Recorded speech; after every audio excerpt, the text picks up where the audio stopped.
Welcome back to Hobnobs and Rambles. Hi. This is Jedi. Wait. I'm Oggy, or Obby, or Oliver. We got hobnobs. We do have hobnobs. And we got rambles. We're gonna ramble. Today's rambling topic is backstory and character, or of characters. How to make it, how to put it into the game, some different options, ways we like to do it. And I like to think of it as being something really cool for characters, right? Yeah, man. It gives you more in communication with your character, with the persona behind. That's right. So there's a bit of a difference. There's like two different ways of looking at character building, right? Mm-hmm. One is more of like a hack and slash. Yep. Like D&D style. Yeah. Generally, you start off as like a first level character. Your backstory doesn't really matter. You can write it down. It's all very cool. It has no bearing in the game, right? You're going to play. My character was a level 1 barbarian from the Great Alps. He fought mountain lions and shit. Yeah, but he didn't, because his character couldn't possibly have fought mountain lions and survived, right? So technically they've done nothing, right? Because they're a starting character. They're like the best one I've ever had, right? Was Terran, the pathetic sorcerer who stole his best character ever. Yeah, he stole his book because he was useless and didn't want to study. He was lazy and he got kicked out, right? And he was wandering. That was like his story, right? Yeah. It was great. But it had no bearing in the game. Mm-hmm. Right. I think history should have bearing in the game. Yep. Fair enough. Yeah, I mean, I've always had fun, you talk a bit of backstory and then usually we'll start getting into backstory and have a couple of roles in there and it'll go a little bit... end up going a little bit pear-shaped for the character. It will. But at least your character starts out from coming straight from the background in a certain way. You ever notice how it evolves your character? Yeah.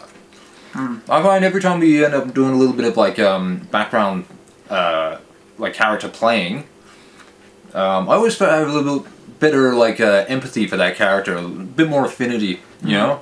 It's really built up there, and which obviously lets me sort of connect with the guy a little bit more, or if I'm playing a woman. And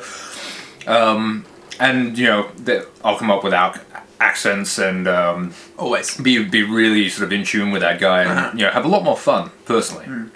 I'm always having more fun if I'm enjoying the character a lot more. Yeah, for sure. Yeah, if the character's just dull, it's just like, yeah, cool, I'll roll some dice and fucking...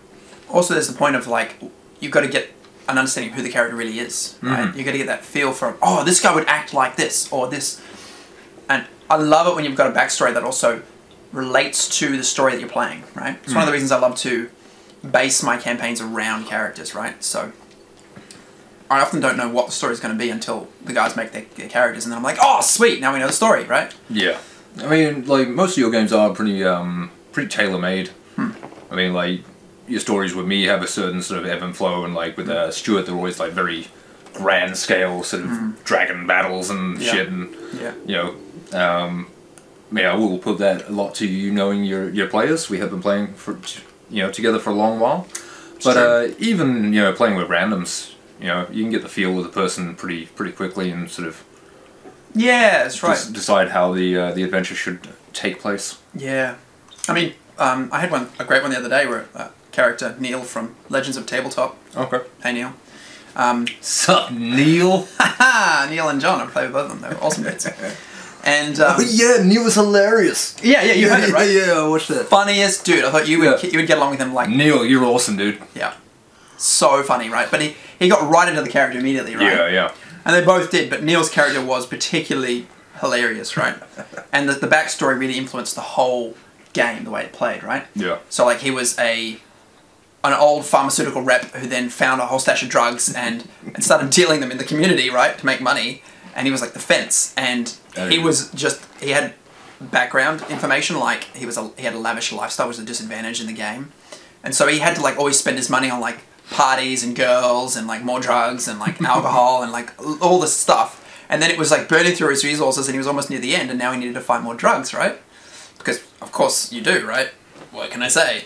And so that was the story, right? And there was a dude who had like, oh, I know where some drugs are. And then Neil's character, of course, goes down this twisted, horrendous direction to find these drugs and ends up with everybody wanting to kill him. Yeah. It was hilarious. But you see how, a bit of history immediately just catapults you into a story. Yeah. I love it. That was one of those infected games where the infected really were the sort of the second threat. They were really a minor threat in many ways. Yeah. Almost like an environmental menace. Yeah. Yeah. But yeah, it's definitely like as I was saying, once you've got that sort of background idea and it's like meeting someone. You know, like you could hear of someone by reference and go, oh, okay, yeah, kind of fucking that guy. I don't know. Right to him, yeah. Yeah, but you have no connection with that person. You know, you've heard of them by off chance. Once you actually meet them, you get to gauge their character, get to gauge their intricacies. The layers. Yeah. Layering. Oh man. So history can also give you other things like, even if it doesn't factor in directly, right? If you don't have like an enemy chasing you down or something like that, right? Yeah. But what if you've done some terrible thing and now you're kind of trying to atone for it, or you're now calloused because of it, or it somehow affects the way you play, right? Yeah. It will. Yeah. It will. You know, those certain things will haunt you. Especially if you're playing in games, like we do, which are very freeform in that Oliver hasn't written down an adventure in a long time. We haven't played a module in, like what, 6 years, 7 years? Yeah, no, hey, it's weird, isn't it? Yeah. We never have. We've played long sandbox campaigns. Yeah. But my notebook just has the names of people in it. But especially when your character's got like disadvantages, like wanted or hunted or something, and he'll keep that at the back of his fucking mind for a long time until you're pretty sure he's forgotten about it. So your character's just like, oh yeah, those guys, I pissed off a long time ago.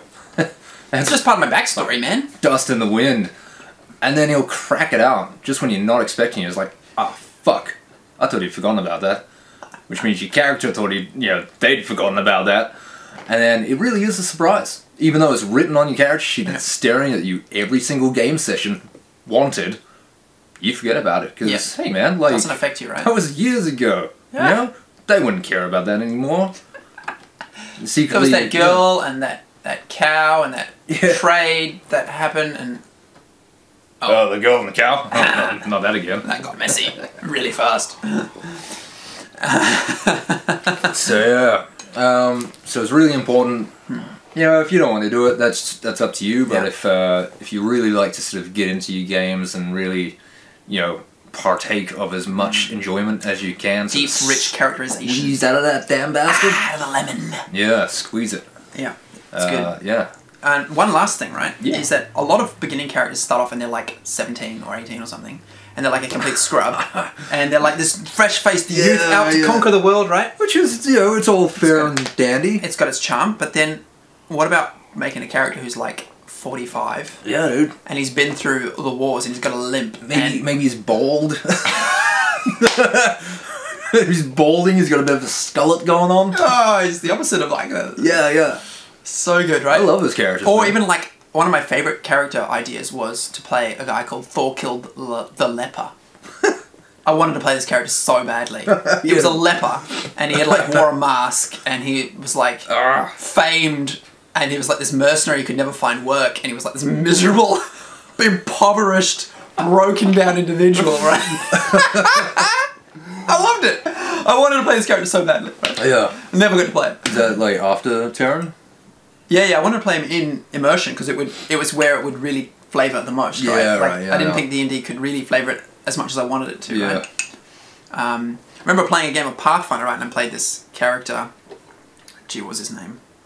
Al-Razan. Al-Razan. He was Al-Razan. He was a survivor. Like he would use like a chair. Like I took all these stupid feats so that I could like throw any weapon, or like use superior unarmed combat, even though I was a swordsman, and like stupid stuff because it was part of the character, right? Yeah. And it almost never came into play. It was almost completely useless. I never threw anything at anybody. I never used the feats particularly, but it was so fun. And what I really wanted in the campaign was for my backstory to really take part. Slavers come after me, or I have to go into the wilderness and survive somehow. But it didn't. It didn't, unfortunately, because the module being what it was was fun, but it was it was the module. Yeah, A to B. Yeah, and I always wanted that to happen, right? And that's what I always then, I guess, give to my gamers, right? I make it so that their characters are unique. It's the idea anyway, right? That's how I like to play. Their characters are unique. Their story is relevant, and then they've chosen that this character has these obstacles, and so I'm like, sweet, here they are, buddy. Let's see how you go with them. Yeah. Quite often they decide they didn't really like them in the first place, but you know. So yeah, man, like, history, advantages, disadvantages, they're there for a reason, you know. You can use them to your advantage. And, you know... Or disadvantage. Or disadvantage, yeah. You can really, really plump up and colour that damn adventure for your characters. You know, as a storyteller, you can use those and just wreak havoc and woe upon those little bastards. You really can. Destroy them morally and emotionally. Do it. I will. Oh yeah.